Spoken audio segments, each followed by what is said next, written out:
한번 따라 하실까요? 일어나서 아버지께로 돌아가니라. 일어나서 아버지께로 돌아가니라. 제목만 들어도 눈물 나지 않습니까? 일어나서 아버지께로 돌아가니라. 끝 했으면 좋겠죠. 사실은 눈물 나는 것입니다. 우리의 모든 삶 속에서 하나님 아버지께로 돌아가면 거기서부터 기적이 시작되는 것입니다. 혹시 이런 생각 해보셨습니까? 인간에게 주어진 능력 가운데 최고의 능력은 무엇일까? 인간은 만물의 영장이라고 말하니 다른 어떤 동물들이 인간하고 게임이 되지는 않습니다. 자, 그러면 인간에게 주어진 최고의 능력은 무엇일까? 지성, 감정, 의지, 인격, 여러 가지 많은 것들이 있겠지만 심리학적인 관점에서 또 다른 학문들도 인정할 수밖에 없는 게 뭐냐면 생각이라고 하는 단어입니다. 한번 따라 하실까요? 생각. 인간의 최고의 능력은 생각할 수 있다는 것입니다. 이게 얼마나 중요하냐면 데카르트라고 하는 철학자는 기억하시죠? 내가 생각한다. 그래서 고로 내가 뭐한다? 존재한다. 인간의 존재에 대해서 이걸 어떻게 느낄 수 있느냐? 생각할 수 있기 때문입니다. 생각이 없으면 자신이 누구인지도 모르고 자신의 존재도 모르고 가치와 목적과 의미도 모릅니다. 우리가 쓰는 말 가운데 야, 좀 생각 좀 하고 말해, 생각 좀 하고 일을 해 라는 말 쓰지 않습니까? 왜냐하면 생각이 똑바르지 않으면 어떤 것이든지 올바로 될 수가 없기 때문입니다. 그래서 그 사람 생각이 없는 사람이야 얘기할 때는 그 모든 일에 책임도 없고 일이 엉망진짜 안 되는 것이죠. 인간의 가장 중요한 존재성은 뭐냐? 생각에 있는 것입니다. 그런데 그런 것만큼 만약에 생각이 잘못되면 어떻게 될까요? 나쁜 생각, 잘못된 생각, 왜곡된 생각, 이게 생각이 잘못돼 버리면 그 삶 자체가 무너지는 것이죠. 그래서 생각이 왜곡된 사람을 뭐라고 말하냐면 망상이라고 말하더라고. 망상 들어보셨습니까? 저 강원도 어디 가면 망상해수욕장, 거기에 망상하고는 좀 다른 건데, 자, 어쨌든 이렇게 하면 망상이라는 단어가 기억에 나실 것인데, 이 망상이라고 하는 것은 허망한 생각이죠. 인간에게 이 정말 천하보다 소중한 생명이 망상, 허망한 생각이 들어오면 어떻게 될까요? 그 존재 자체가 무너지는 것이죠. 그래서 우리가 쓰는 단어 가운데 망상이 들어가 있는 글자가 의외로 많이 있더라고요. 피해, 망상. 그 사람 피해 망상증 환자야 라고 말할 때 그 사람은 항상 피해 의식이 있어요. 누가 나를 나쁘게 하지 않을까? 죽이지 않을까? 누가 나를 막 고통스럽게 하지 않을까? 항상 눈치를 보고 피해 의식 속에 살아갈 때 그건 정신적으로 피해 망상의 생각에 사로잡혔다고 말하는 것입니다. 과대 망상. 과대도 망상하네. 과대 망상은 주로 내가 신이다, 조물주다 라고 하면서 나를 따르라 하는 대부분의 교주들은 거의 과대망상증 환자가 많다는. 또 관계가 잘못돼서 항상 관계 속에 망상을 가지고 있는, 이 관계가 자기 마음대로 생각을 하면서 이게 맞을까 틀릴까 잘 될까 모를까 늘 불안하게 살아가는 것은 관계망상이라고 하는 것이죠. 근데 진짜 무서운 것 중에 하나가 뭐냐면 조종망상이라는 것이 있습니다. 조종망상. 조종망상이라는 글자 그대로 누군가 나를 감시하고 조종하고 있다는 것입니다. 혹시 그런 사람 만나보셨습니까? 제가 말씀을 이렇게 준비하다가 보니까 한 20여 년 전인가요? 제가 여의도에서 국장으로 있었을 때인데 어떤 자매가 상담을 요청해서 왔어요. 목사님께 꼭 좀 상담을 드리고 싶습니다. 그래서 제가 이제 그 사무실에서 만났는데 얘기인 적 너무 황당한 거예요. 목사님, 저희 집에 나도 모르는 CCTV가 12개가 설치되어 있다는 거예요. 그래서 24시간 자기를 감시하고 그리고 그 CCTV가 나의 생각을 조종하고 있다는 거예요. 그때 제가 받은 충격은 이게 무슨 현상이지? 귀신이 들렸나? 귀신이 들렸다고 해도 무슨 CCTV에 이런 얘기를 내가 들어본 적이 없는데? 그러면서 말하기를 목사님 제가 오늘 찾아온 이유는요 그 CCTV를 누가 달았는지 아세요? 제가 어떻게 알아요? 제가 말씀드릴게요. 그러면서 어느 목사님이라고 말을 하는 거예요. 그 목사님이 CCTV를 12개를 달아놓고 나를 감시하고 있으니 날 들어가서 그 목사님을 만나서 그 CCTV 철거해 가라고 얘기해 주라는 거예요. 얘기를 들어보니까 이게 허무맹랑한 망상의 이야기잖아요. 지금 생각하니까 이게 조종망상이라고 하는 정신의학적으로 문제가 있는 그런 상황이었더라고요. 그러니까 인간이라고 하는 건요, 생각이라고 하는 엄청난 능력을 하나님이 주셨지만 그 생각이 무너지면 하루아침에 모든 삶이 무너진, 그러니 마귀는 어디를 공격하겠습니까? 마귀는 이렇게 하지 않아요. 총 들고 덤비지도 않고요, 야 너 한번 해볼래? 마귀가 주먹으로 덤벼들지 않아요. 마귀는 인간의 생각을 치고 들어오는 것이죠. 왜? 생각만 뒤집어 놓으면 사람은 그냥 무너진. 우리는 첫 번째로 사탄은 인간의 생각과 사고의 혼란을 침투시킨다. 생각의 혼란과 사고의 혼란이 다가왔을 경우에는 영적으로 점검을 하고 자신 한번 돌아볼 필요가 있다라는 메시지를 주고 있는 것입니다. 창세기 장 8절로 9절에 보면 야훼 하나님의 동방의 에덴에 동산을 창설을 하시고 그 지으신 사람을 거기 두시더라. 우린 지금 하나님의 말씀을 듣고 있습니다. 말씀을 읽다가 보면 하나님의 행동도 나오고 하나님의 말씀도 나와요. 그러나 행동은 바디랭귀지라고 해서 하나님의 의도가 보이죠. 직접 말씀하셔도 하나님의 생각이 우리에게 들어오는 거죠. 하나님께서 이렇게 하실 때는 어떻게 하시려고 하는 것입니다. 아담과 하와를 최고의 장소에, 최고의 축복의 그곳에서 잘 번성하고 창대하고 왕성하기를 원하시기 때문에 이렇게 하시는 거죠. 우리는 성경에서 바로 그 하나님의 의도를 발견한, 좀 더 구체적으로 말하면 하나님의 생각을 우리 생각에 담는 것을 말씀이라고 말하는 거죠. 한번 따라 하실까요? 하나님의 생각을 우리의 마음에, 우리의 생각에 담는 것을 말씀이라고 말한다는 겁니다. 오늘 여러분 연리를 제쳐놓고 이 장마가 시작되는 우중에도 불구하고 지금 보니까 오늘 처음 이렇게 나오신 분도 계시고 공주에서 달려오신 분도 계시고 너무 반가운데 의미가 있잖아요. 우리가 이렇게 만난 목적이 뭔지 아세요? 하나님의 말씀은 하나님의 생각이고 여러분이 듣고 마음속에 받는 거는 하나님의 생각을 지금 내 마음의 생각의 그릇에 담기를 원합니다. 왜냐하면 그래야 내 생각이 하나님의 생각대로 가니까 하는 거예요. 그래서 지금 우리는 성경 속에서 하나님은 에덴 동산 최고의 장소에 최고의 축복을 아담과 하와에게 주시려고 하는구나. 그 다음 절을 보면 그래서 야 하나님의 그 땅에서 보기에 아름답고 먹기에도 좋은 나무, 가장 최상의 먹을 것을 나게 하셨다, 주신다는 거죠. 그리고 다음 절에 보면 동산 가운데 생명나무와 선악을 알게 하는 나무도 있더라. 하나님의 뭔가 메시지가 이곳에 있는 거죠. 자, 그 다음 절에 보면 어떤 메시지가 있을까요? 야훼 하나님이 그 사람을 이끌어 에덴 동산에 두어 들어가게 하시고 그것을 마음껏 경작하며 지킬 수 있는 것을 위임하시고, 그리고 다음 절에 보면 야훼 하나님이 그 사람에게 명하여 이르시되, 제가 아까 말씀드렸죠. 하나님이 말씀하시는 것은 하나님의 뭐다? 생각이다. 그걸 우리에게 듣게 하시는 것은 너희 마음의 생각에 누구의 생각을 품어라? 하나님의 생각을, 마음에 품어라. 왜? 인간은 생각대로 움직이거든요. 조금 이따가 말씀하겠지만 인간은 생각대로 움직이는데 그 생각은 그릇과 같아서, 인간의 마음의 생각은 그릇과 같아서 어떤 것을 담느냐에 따라서 그 생각이 우리를 이끌어가기 때문입니다.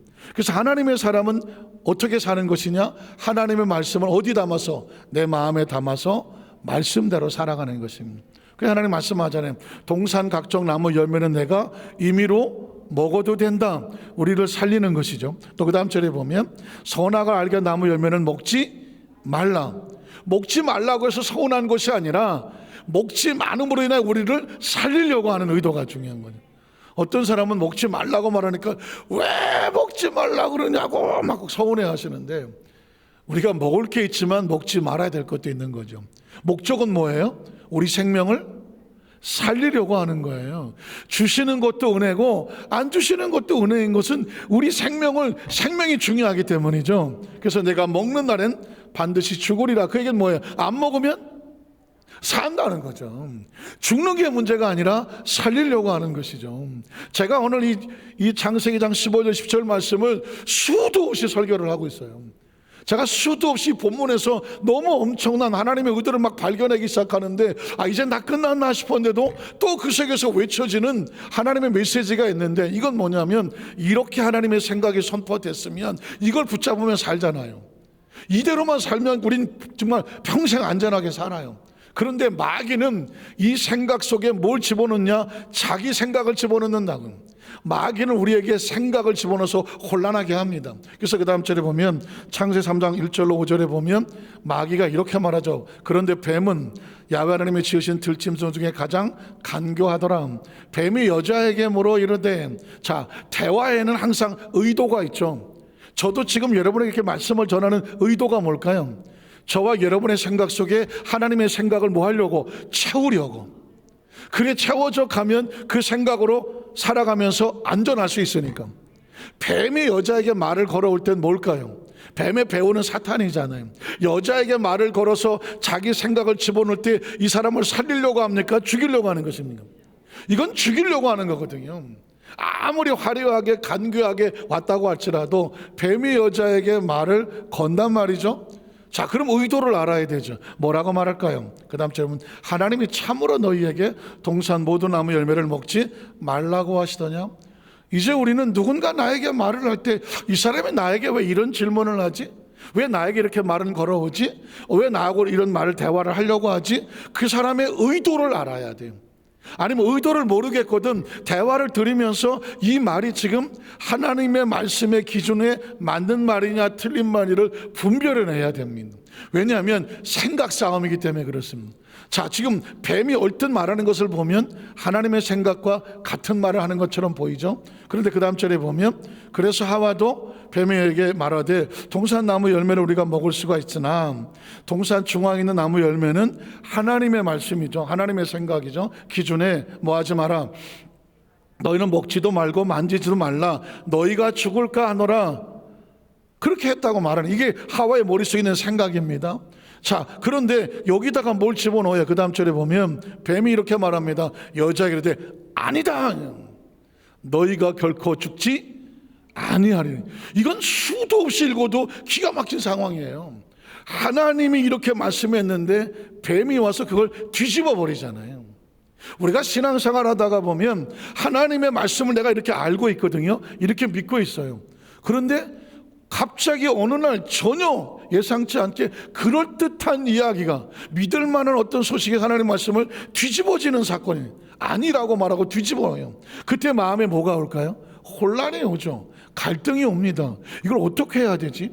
그게 외부에서 오지 않을 때도 있어요. 내가 하나님 말씀하는 내면에서 유혹이 되고 뭔가 감정이, 기분이, 어떤 생각이 난 그렇게 하고 싶지 않은데 라고 하는 갈등이 생길 수가 있어요. 그래서 마음에서 갈등이 생기죠. 마음에서 갈등이 생깁니다. 이런 상황을 뭐라고 말하느냐? 영적 전쟁이라고 말합니다. 자, 뱀이 여자에게 이르되 너희가 결코 죽지 아니하리라. 또 뭐라고 말하냐면 너희가 그것을 먹는 날에는 너희 눈이 밝아져서 하나님과 같이 되어 선악을 알 줄 하나님이 아심이라고 말했습니다. 이런 소리를 뭐라고 말할까요? 한번 따라 하실까요? 개소리. 개소리라고 말하는 거죠. 최근에 심리학 계통에서 아주 주제가 화두가 되고 있는 단어가 뭐냐면 개소리입니다. 개소리. 우린 생각하기를 야 개소리 하지 마. 이렇게 말하면 마치 무슨 뭐 아주 비속어 같고 아주 뭐 저질인 사람들 쓰는 말 같고 점잖은 사람은 쓸 수 없는 단어 같잖아요. 저도 처음에 야 뭐 저를 강의라고 하고 있나? 어느 그 심리학 교수가 이제 책을 소개하면서 강의를 하는데 제목이 뭐냐면 개소리에 대하여. 제가 다음 주에 한번 다시 개소리에 대해서 한번 말씀을 나누겠습니다. 자, 제목이 뭐냐면 개소리에 대하여예요. 그런데 영어 책 제목은 뭐냐면 볼쉿, 소똥이라는 것입니다. 그러니까 미국 사람은요 약간 이제 좀 저속하게 욕을 할 때 볼쉿, 말도 안 되는 소리 하지 마. 에이 개소리 하고 있네. 그때 쓰는 말이 뭐냐면 아유 소똥 같은, 이렇게 말을 하는 거예요. 근데 소똥에 대하여 이렇게 얘기하면 우리 사람 인식이 좀 그렇잖아요. 그래서 우리는 개소리에 대하여 이렇게라고 제목을 번역을 했더라고요. 개소리란 뭐냐? 정확한 기준도 없으면서 자기가 만든 이론에 의해서 그리고 다른 사람에 대해서 야, 너 내 말 들어야 돼. 뭐 어쩌고 저쩌고 비판하거나 평가하거나 주장하거나, 그리고 그것이 마치 아주 정확하게 맞는 것처럼 계속해서 막 밀어붙이면서 상대방을 영향을 미치려고 할 때 그 모든 소리를 뭐라고 말한다? 개소리라고 말하는 겁니다. 심리학적으로 하는 겁니다. 그럼 이 이야기가 왜 필요합니까? 둘 중에 하나예요. 개소리 하지 말고 개소리에 영향받지 마라, 그 이야기입니다. 왜냐하면 우리가 이걸 잘 몰랐을 때 이 책이 얼마나 중요하냐면 국제정치학회 그러는 그 단체에서 아주 반드시 읽어야 될 선정 도서로 된 책이에요. 그러니까 굉장히 유명한 책이고 중요한 책인 거예요. 근데 그 책 제목이 뭐라고요? 개소리에 대하여. 지금 우리가 얼마나 많은 개소리를 듣고 그 개소리에 그게 진짠가 싶어 갖고 거기에 영향을 받고 막 상처를 받기도 하고 또 그게 그런가 봐 어디 가서 그 소리를 갖다가 전하기도 하고 또 그게 맞나 따라갔다가 실패하기도 하고 했었어요. 그러니까 개소리는 따라가면 안 돼라고 하는 것이고, 또 하나는 뭐냐, 개소리 하지 말라는 거죠. 그 얘기는 뭐냐면 크리스찬에게는 아주 중요해요. 내 입에서 나가는 말은 내가 어디서 주워 들었는데 말이야, 이 소리가 아니에요. 내가 말하기 전 하나님의 말씀의 기준에 계명에 맞는 소리라면 그 소리를 하는 거예요. 하나님의 말씀의 계명과 기준에 벗어난 소리는 거의 무슨 소리예요? 거의 개소리야. 만약에 개소리가 나라가 조금 거스리면 아예 원색적으로 뱀소리야. 한번 따라, 뱀소리. 뱀소리 하면 반드시 사탄의 소리야. 배후에 도적질하고 죽이고 멸망시키려고 하는 것입니다. 영적 전쟁은 외부에서 벌어지지 않아요. 누군가 어떻게 들어온 개소리나 뱀소리로 인하여, 사탄의 소리로 인하여 여기서 벌어지는 거지. 여기서 고민하고 갈등하고 좌절하고 억울해하고 속상해하고 막 힘들어하고 내가 살아야 되나 죽어야 되나 막 좌절하고 하는 이 처절한 전쟁이 여기서 벌어지는. 그래서 뭐라고 말합니까? 무릇 지킬 만한 것보다 더욱더 네 마음에 뭘 지켜? 생각을 잘 지켜내라. 생명의 근원이 여기서 나오는 겁니다. 여기서 어떤 생각을 붙잡느냐에 따라서 우리의 운명이 달라집니다. 여러분, 탕자가 왜 나갔을까요? 멀쩡하게 있던 탕자가 어느 날 자기 아버지 유산 달라고 해서 집을 왜 뒤쳐서 멀리 갔을까요? 누군가 그에게 개소리를 했죠. 야, 너 왜 이렇게 살아? 아버지 얼마 있으면 돌아가실 것 같은데 달라고 그래 그냥. 우리하고 같이 가자. 지금 어느 나라에 가면, 거기 가면 우리끼리 얼마든지 자유롭게 흥청망청 살 수 있고, 네가 가져온 돈에서 조금만 보태면 사업도 하고 돈도 벌고 말이야, 빌딩도 짓고 우리끼리 살지 뭐. 엄청난 개소리죠. 근데 보통 개소리가 그럴듯해요. 그러니까 이 탕자가 어떻게 합니까? 아버지와 자란 그 모든 소리와 그 개소리 사이에서 고민하다가 어떻게 선택을 해야 되잖아요. 나가는 순간 무엇을 선택했을까요? 그 개소리를 선택하고 나가는 순간 탕자가 되는 거예요. 여러분, 그래서 두 번째로 뭐냐면 어떤 생각을 붙잡느냐에 따라서 우리의 감정과 기분이 생기고 그 감정과 기분이 우리를 행동으로 옮겨요. 지금부터 여러분 잘 생각해 보세요. 내가 왜 이런 기분이 있지? 혹시 마음에 서운하십니까? 속상하십니까? 뭐가 그냥 마음에 그냥 꺼림칙하고 불안하거나 초조하거나 아니면 원망스럽거나 미웃거나 뭔가 분노라든가 이런 생각이 있습니까? 생각은 절대 그렇게 그냥 생기지 않아요. 생각은 절대 그냥 생기지 않는다. 생각을 만드는 게, 그 감정을 만드는 게 뭐냐? 내가 어떤 생각을 선택하느냐는 겁니다. 기분 나쁜 생각을 딱 잡으면 기분 나쁜 감정은 따라 나오는 것입니다. 좋은 생각을 만약에 기쁜 생각을 붙으면 기쁨과 감사는 저절로 따라오는 것입니다. 자, 그렇다면 하와가 지금 하는 행동을 보면서 이 사람은 지금 어떤 생각을 선택했을까 보겠습니다. 창세기 장 6절에 보니까 여자가 그 나무를 본즉 먹음직도 하고 보암직도 하고 지혜롭게 할 만큼 탐스럽기도 하더라. 자, 이 여자가 그 선악과 나무를 가서 그 나무를 쳐다봤다는 이야기는 뭐냐면 어떤 생각을 찾은 거예요? 뱀의 생각을 선택한 거죠. 하나님의 말씀의 생각을 선택했을 때는 감히 언감생심, 선악과 나무 가지도 않죠. 쳐다보지도 않죠. 손 대지 마라, 먹는 날엔 죽으리라. 하나님이 금하신 곳이니까 얼씬도 하지 않죠. 훨씬도 하지 않아요. 만약에 쳐다봤다, 그 생각을 보는 순간 거룩하고 신성하고 하나님의 영역이니까 내가 감히 범접하지 않아야 되는 경외의 대상으로 보는 거죠. 그런데 뱀이 와서 개소리를 하니까, 듣고 나니까 그래? 감정이 생기죠. 뱀의 이야기를 들으면 감정이 생깁니다. 가장 좋은 것을 주지 않았다고? 하나님께서 가장 좋은 것은 감춰놨다고? 하나님 나를 그렇게 생각하신다고? 그럼 우리가 하나님을 제 일로 생각할 필요가 없지 뭐. 서운하죠? 섭섭하죠? 속상하죠? 그럼 어떻게? 그럼 나도 내 마음대로 하지 뭐. 감정이 생기면 행동으로 끌고 가요. 그래서 크리스천은 어떤 생각을 품느냐, 여기서 우리의 운명이 결정이 나요. 생각을 잘 잡으면, 절대 긍정과 감사의 생각을 품으면 그게 나를 지켜주는 거야. 왜? 감정도 좋으니까. 감사하고 할렐루야, 그리고 은혜롭고 충만하고 행복하고 평안하고. 그런데 마음에 잘못된 생각, 불안한 생각, 말씀에서 벗어난 생각, 부정적인 생각, 이런 생각을 딱 들어오는 순간 바로 따라오는 게 뭐예요? 속상하고 불안하고 초조하고 기분 나쁘고 억울하고, 어떡하지? 마음에 자꾸만 조바심이 나고. 생각은, 감정은 생각 따라 들어오는 거예요. 그럼 감정은 뭘 만드냐? 사람을 움직이게 만들어, 행동하게 만들어. 하와를 보세요. 그 나무를 보러 가서 보니까 먹음직하고 보암직도 하고 지혜롭게 할 만큼 탐스럽게 보여. 감정이 생기는 거죠. 생각이 삐뚤어지니까 삐뚤어진 생각이 들어오는 거죠. 그러니까 뭐 할까요? 행동을 하겠죠. 행동. 그래서 어떻게 합니까? 그 다음 여자가 그 열매를 어떻게 따먹고는 행동입니다. 하와가 선악과를 따먹고 있는 모습을 보는 순간 뭐가 보여요? 그 사람의 감정이 보이지 않아요? 사람은 절대 그냥 행동하지 않아요. 감정에 의해서 행동을 해요. 그리고 난 다음에 그 감정은 어디서 생긴다고요? 어떤 생각을 머릿속에 선택하느냐에 따라 생겨요. 그러니까 사람이 죽고 사는 것, 모든 운명과 팔자, 모든 그는 어디서부터 출발한다고요? 생각에서부터 출발해요. 매일매일 사건은 벌어져. 사건을 이렇게 생각할 거냐, 이렇게 생각할 거냐, 선택이 있어. 그 선택한 그 생각이 우리 마음에 감정을 불어일으켜. 그 감정을 내가 어떻게 느끼냐에 따라서 행동이 나와. 그리고 그 행동에 의해서 우리의 삶은 결정이 되는 거예요. 하와는 그래서 선악과를 따 먹었다는 것입니다. 이 이야기는 뭐냐면, 이 사람은 지금 잘못된 생각을 선택했고, 거기서 느껴지는 잘못된 감정에 의해서, 하나님을 대적하는 그 감정에 의해서 결국은 하나님 말씀을, 그래서 죄를 짓는 사람들의 대부분은 먼저 잘못된 생각이 들어왔어. 그 감정에 휩싸였어.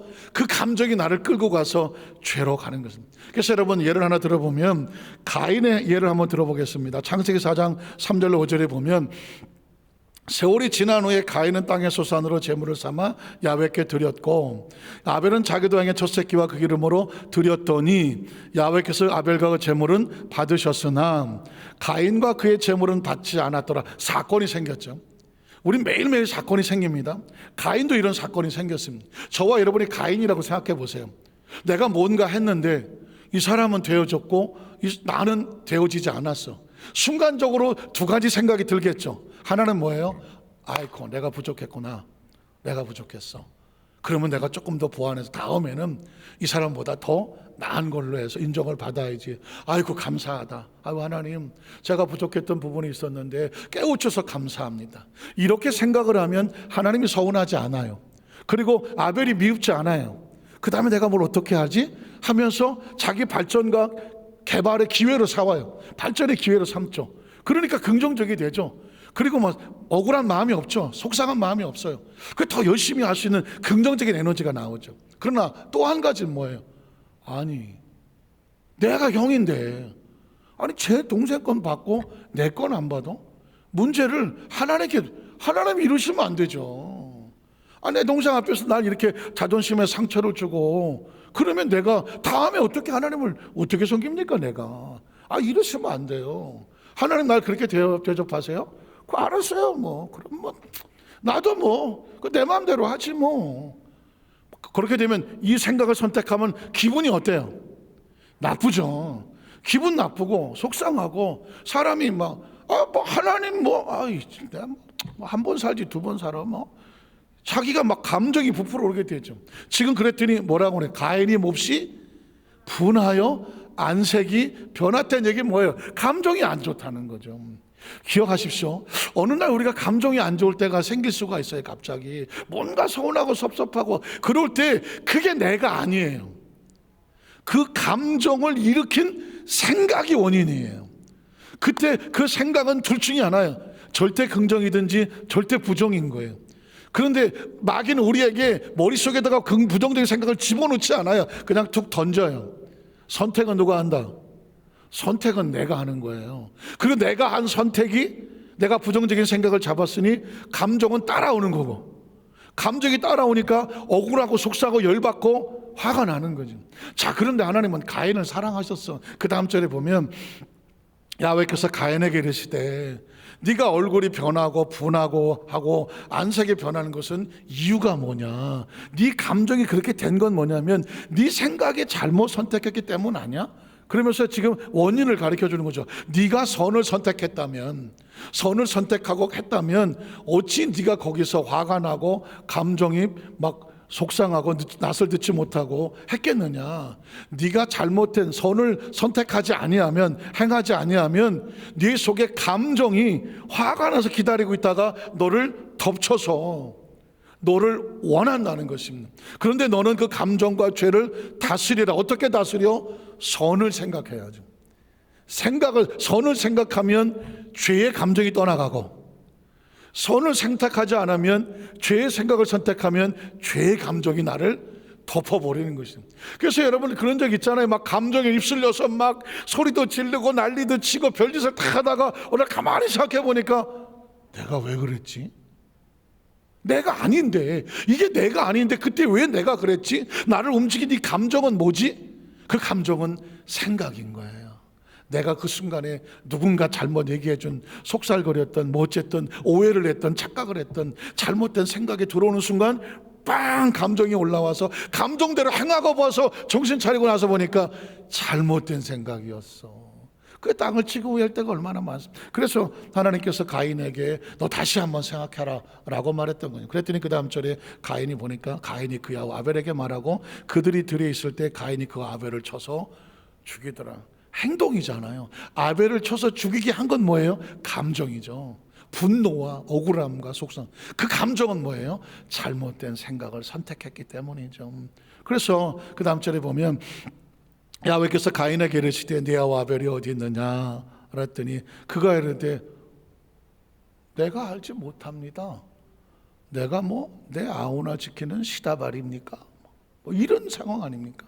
하나님에 대해서도 삐뚤어지고 감정이, 아직도 지금 가인은 자신의 가슴 속에 이 감정의 불덩이에서 헤어나오지를 못하고 있습니다. 많은 사람들이 가슴에 이런 걸 품고 있으면 아무리 좋은 소리를 듣고 아무리 그에게 기회가 다가와도 이 삐뚤어진 감정과 분노의 불을 안고 있으면 대인관계도 안 좋고 모든 일에 부정적이 되고 어떤 기회가 와도 나서지를 못하게 되는, 그래서 어떻게든지 이 불을 꺼야 되는 거죠.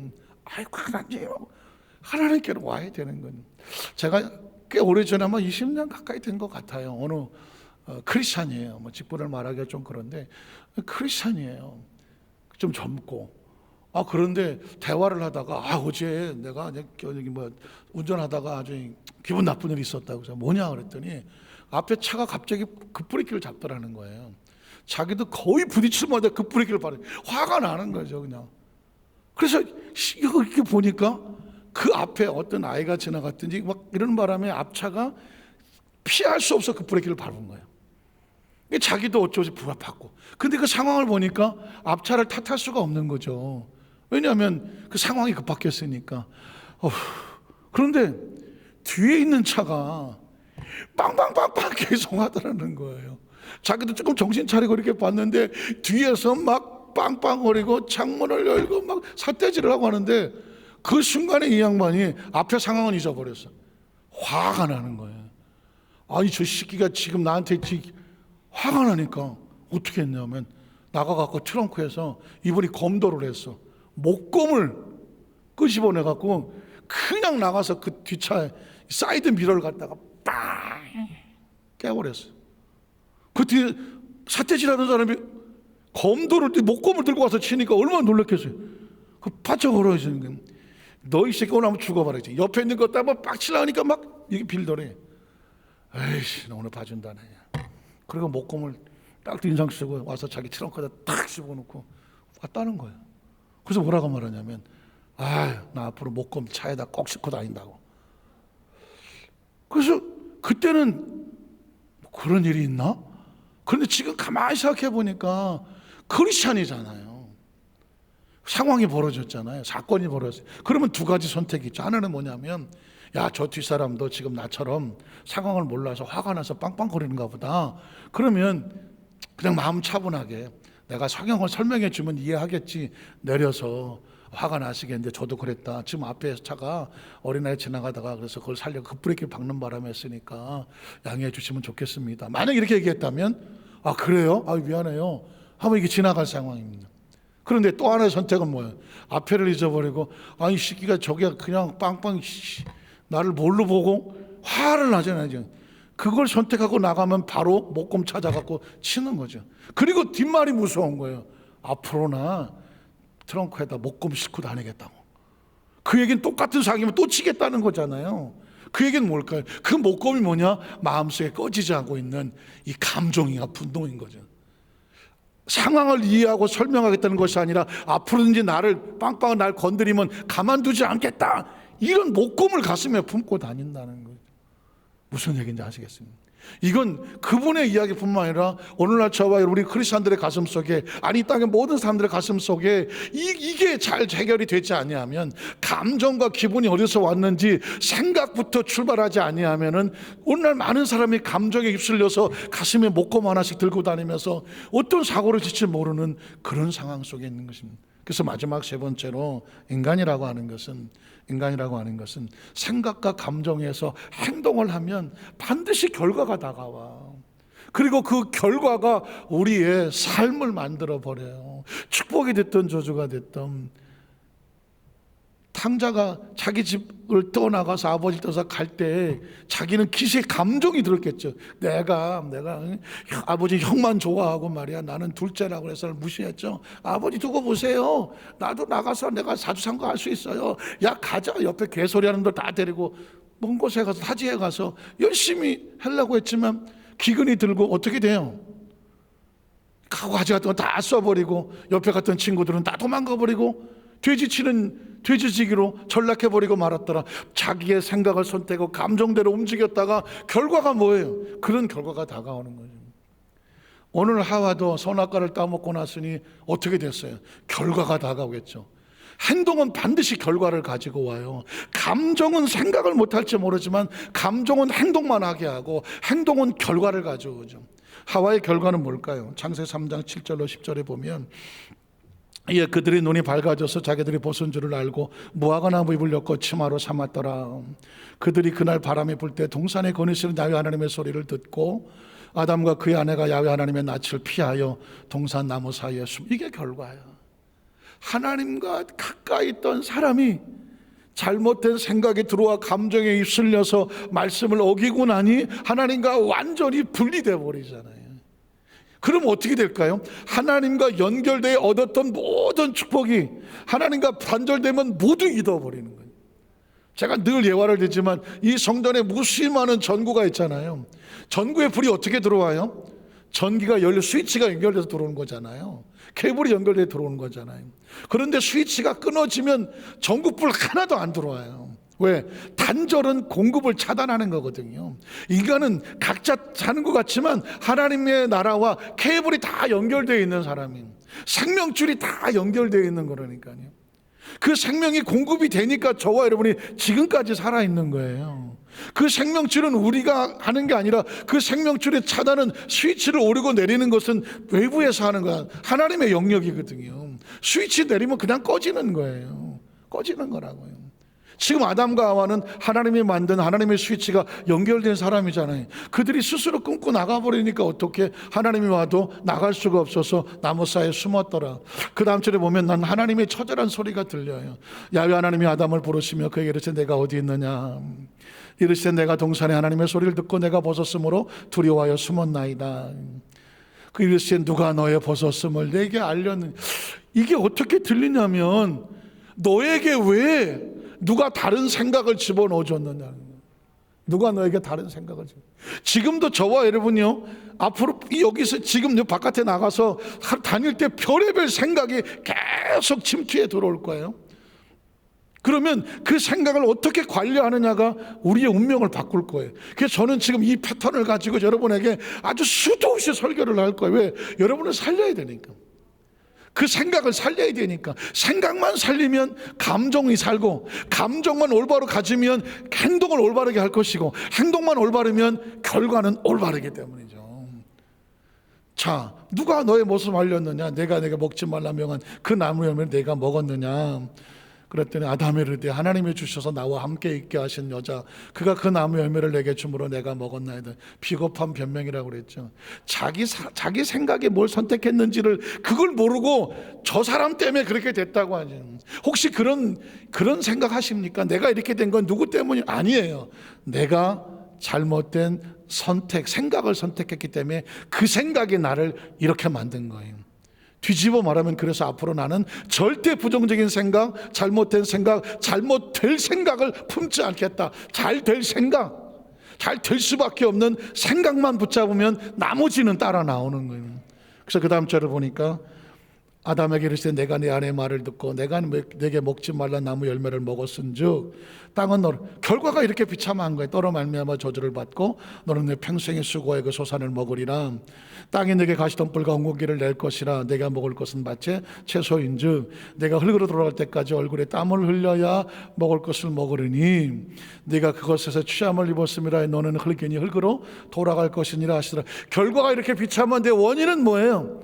생각 하나 잘못 붙잡았기 때문이라는 것입니다. 오늘 탕자의 이 스토리가 본문이 된 이유는 돼지치기 열매를 먹다가 어느 날 이대로 가면 끝인데 딱 하고 생각이 들어와요. 아, 내가 어디서부터 잘못됐지? 아버지 생각이 아닌 그 친구들의 개소리를 들었어. 그걸 선택을 했더니 화가 났어. 그리고 그들에게 옳아 보였어. 그래서 움직였지 뭐. 아버지한테 다 들고 달라 그러고, 그리고 나 뭐 나갔지 뭐. 나가서 행동했는데 결과가 이거야. 이걸 어떻게 바꾸지? 다시 생각을 바로 잡아야 되겠구나. 아버지의 생각을 잡아야 되겠구나. 그럼 어떻게 해야 되지? 아버지 집으로 돌아가야지. 가면 아버지가 나를 아들이 아니라고 해도 괜찮아. 난 종이라도 괜찮으니까 아버지께로 돌아가야지. 그리고 그 나머지는 아버지께 맡겨야지. 생각을 바꿨을 뿐입니다. 그랬더니 마음에 뭐가 생겨요? 희망이 생기고 용기가 생기고 아버지에 대한 죄송함이 생기고 감사함이 생기면서 일어나서 움직이게 되죠. 그래서 아버지께로 돌아가죠. 그랬더니 아버지께서 뭐라고 말해요? 야, 내 아들이 죽었다가 뭐가 죽은 거예요? 잘못된 생각은 죽은 것과 같아요. 다시 살아났다, 다시 돌아온 것이죠. 그래서 최선을 다해서 최대의 잔치를 벌려주는 것입니다. 말씀을 정리하기를 원합니다. 예수를 믿고 나면 어떤 사건이 주어졌을 때 내가 하나님의 관점에서 생각할 수 있는 축복을 주시는 거죠.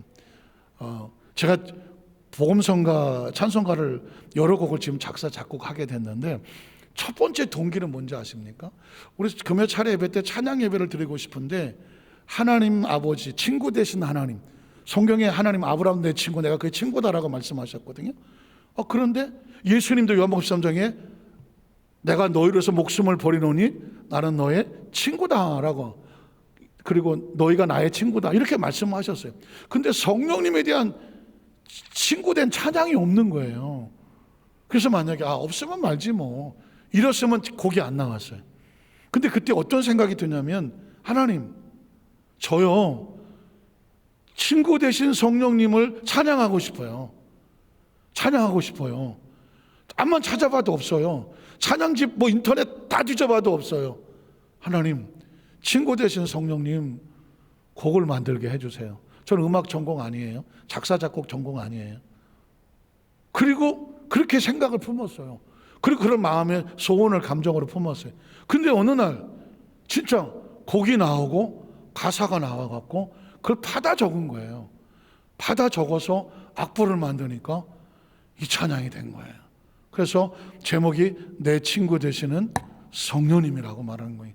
그래서 그 다음 절은 그 다음 한번 볼까요? 그 다음 찬양이 나오나요?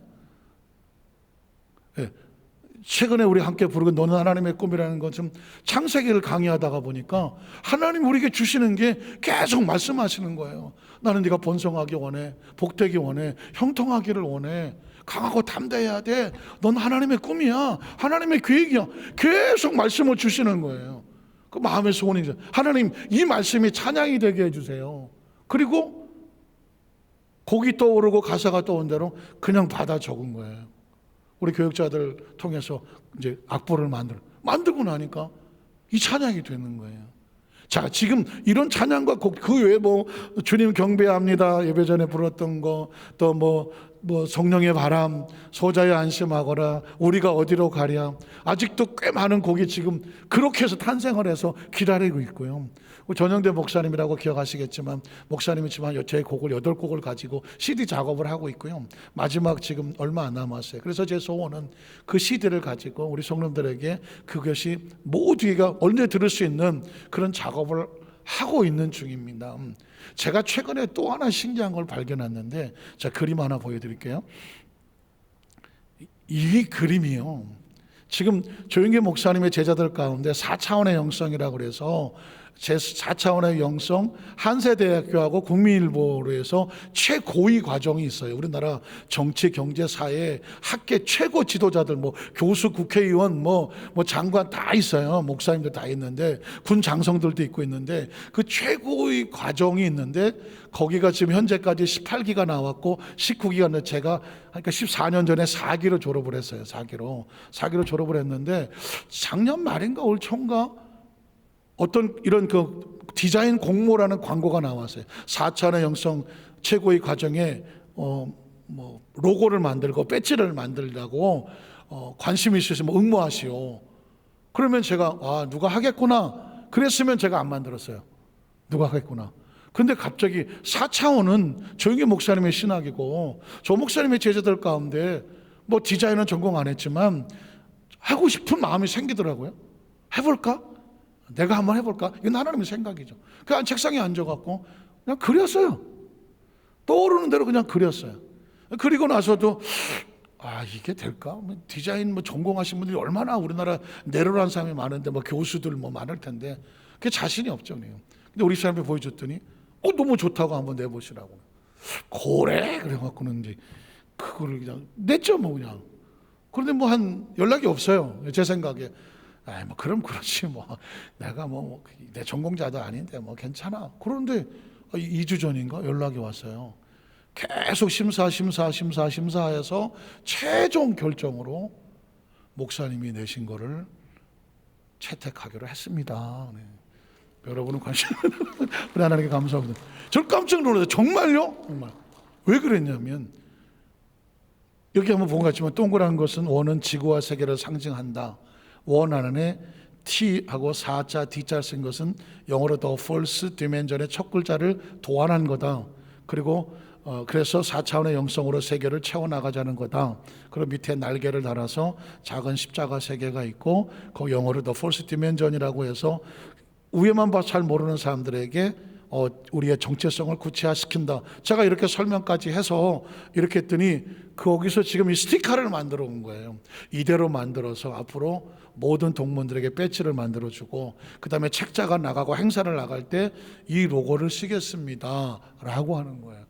그러면서 어제 마스크를 1000장을 들고 온 거예요.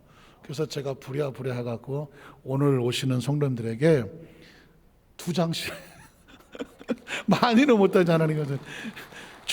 그냥 마스크 2장이 아니라 제가 정말 하나님의 말씀에 생각을 잡아서 로고를 디자인을 해서 그거를 6개월 전인가 그거를 출품을 해서 그게 최종 심사를 거쳐서 앞으로 4차원의 영성 최고 동문들 어떤 그 영성에 사는 모든 곳에 로고가 앞으로 국민일보에 나올 거고요. 한세대에서 나올 것이고 또 아마 광고도 나오게 될 텐데 저 로고를 보면 여러분이 이렇게 저게 우리 담임 목사님이 그냥 지나갈 수도 있는데 그 하나님의 생각을 붙잡고 그리고 그것을 소원을 가지고 행동을 하고 도전을 했는데 그게 열매를 맺어서 나온 거다라고 아시고 나도 어떤 일이 벌어지든 하나님의 생각을 선택해서 하나님과 함께 하나님을 쓰시는 통로가 되자. 그런 축복의 은혜가 임하시기를 주님의 이름으로 축원합니다. 기도하겠습니다. 하나님 아버지 감사합니다.